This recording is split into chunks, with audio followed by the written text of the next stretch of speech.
Right, good evening ladies and gentlemen, it's Antony Carpen here with Puffles the Dragon Fairy, and it's day 2 under lockdown. Well, it's not quite lockdown if I'm really honest, because telly's on at the moment with the Secretary of State for Health making a statement, an update on the shambolic communications that we've had over the weekend and over the past, well, however long this thing's been going on for.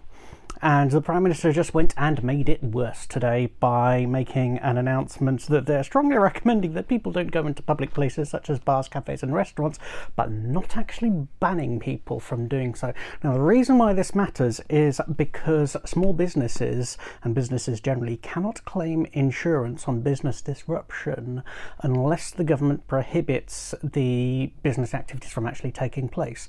So what ministers have gone and done, and actually it was the Prime Minister who said it, so it's his neck on the line on this, is he said in the press conference earlier today that they were just strongly recommending and did not support people going into public places, and basically said they should not be out and about except for essential business, but then also at the same time said that you know, do not kind of like remain confined to your house, you know, do go for a walk in the park and things like that. They're also saying things like do not socialise, but then at the same time are not closing the schools. So we're getting a lot of mixed messages, and I get the sense that obviously now, obviously it being Monday today and the weekend's kind of like been and gone, any statements where there's any ambiguity, MPs will be on like a shot seeking clarification, and I expect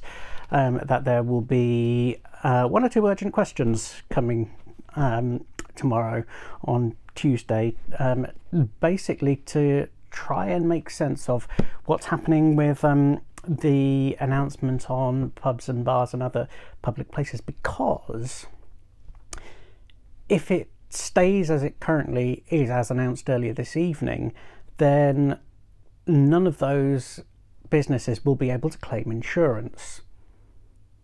Yet at the same time, the Prime Minister has gone and said, this is a public health emergency, you should not be going out and about to such places. You've taken away all of their custom. They're not going to stay in business for much longer. And also, one of the same things, and I tweeted about this, I said, well, hang on a minute, what representations have the Treasury and the Prime Minister received from the finance and business industry and the finance and insurance industry on this regarding, you know, just the general economic impact? Because remember, I've described this as basically a massive demand side shock to the economy, where demand has basically just collapsed. I won't go into supply and demand graphs, but basically, as the airlines are currently finding out, what do you do when your custom just dries up? In the case of Richard Branson, who owns, amongst other things, big private island, people quite rightly are saying, well, hang on a minute, why are you going to the taxpayer demanding a bailout for the airline industry? You've got this big private island and, you know, you're worth billions. His business is reported to have asked the airline staff to take 2 weeks of unpaid leave, and it's just like, hang on a minute, you could easily afford to pay their wages and still be a billionaire. So that one's going to run and run and run. Now, see, Puffles is looking down here at some books that I've got, because now that a lot of us are, you know, the chief medical advisor has basically said, you know, we're going to be in this for the long haul, we're going to be in this for months. And so the question is, for those of you who are, in the grand scheme of things, housebound, like I will, you know, I am, because obviously, you know, living with my parents, it means they are inevitably in that higher risk group. Everything that's effectively recommended for them behaviour-wise, I have to adopt, because I don't want to catch the virus and pass it on to onto them. So the question is, what do I do in the meantime? Well, I've just ordered a monster box of Lego. In fact, it's more than one box actually, because some of you will know that there's this wonderful painting by John Belcher of Cambridge Guildhall, and I'll come on to the books in a minute. And I've got some paintings over there. In fact, I'll just pause and just go and pick them up.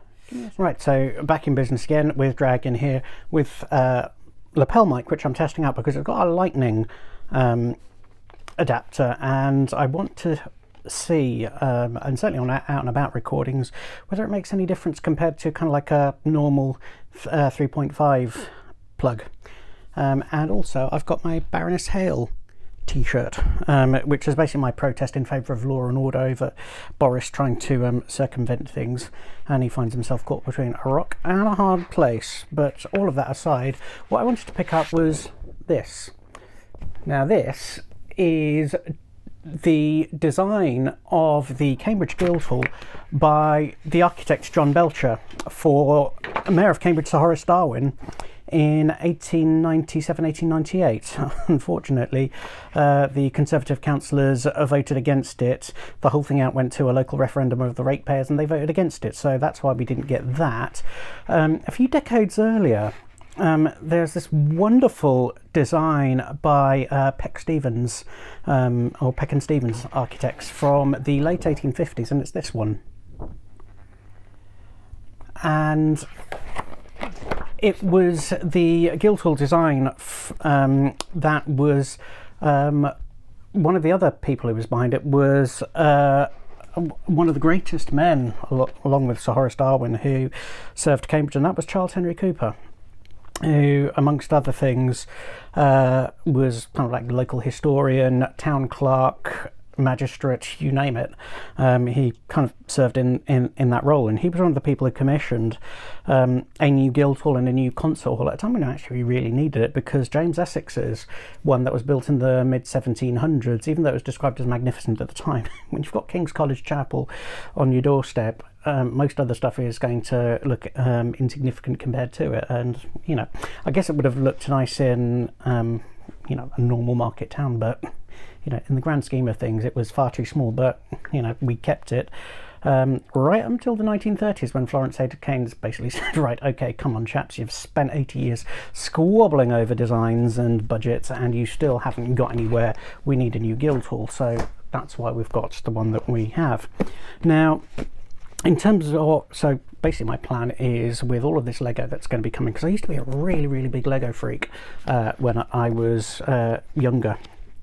And basically my niece and nephew now have got the Lego collection with most of my stuff from childhood, actually. But then I'm not going to have children. I'm not planning to anyway, because amongst other things, as well as still being single, I don't think I have the health and the stamina or the competence to actually bring up children. Well, certainly not on the obviously the age that we're living in, and certainly not now with a global pandemic. So what we have here, what to do in the middle of a lockdown when you are in a global pandemic. Well, there have been some wonderful suggestions coming out from lots of you. One of the ones that I really like is that actually the BBC or ITV should just take a sporting tournament and just basically replay it as live. So for example, Euro 96, play it as live as if it was really happening, because in the grand scheme of things, apart from, you know, the real headlines such as England losing on penalties, most of us have actually forgotten what the results were and what things actually happened during the games. So you know, whether you do it with World Cups, Olympics, you know, you name it, just do it. The other thing you can do, and this goes I think especially for anyone who's trying to work out how the system functions or malfunctions, is to read, and read lots. And one of the things I've started picking up over the past couple of years are these things. These are original old Penguin books. Many of these were published after the Second World War, and basically what they do is they teach people or educate the general public how the system functions. So basically they're really cheap printed on very, very cheap paper. And I got this one, for example, on local government in England and Wales, because who's going to be interested in local government in England and Wales, apart from me these days? Got that one for 50p. I think that was either from Oxfam on Burley Street or the RSPCA shop on Mill Road, both of which have stacks of these things on pretty much every subject under the sun. In fact, the RSPCA shop on Mill Road is actually the place to go first and foremost.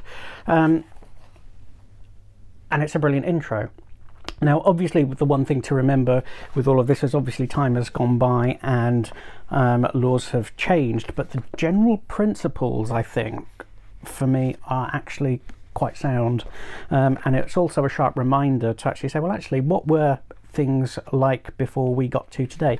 Here's another one I got for 75p, and it's called The Queen's Government, and it's by Sir Ivor Jennings, who actually spent time in this neck of the wood, in Cambridge. And many of these books are written by some very, very prominent individuals. And again, you can look at the chapters, and again, you can see in the grand scheme of things, they cover many of the really essential concepts. There another one here, Justice of the Peace. There's there are three that actually are covered here.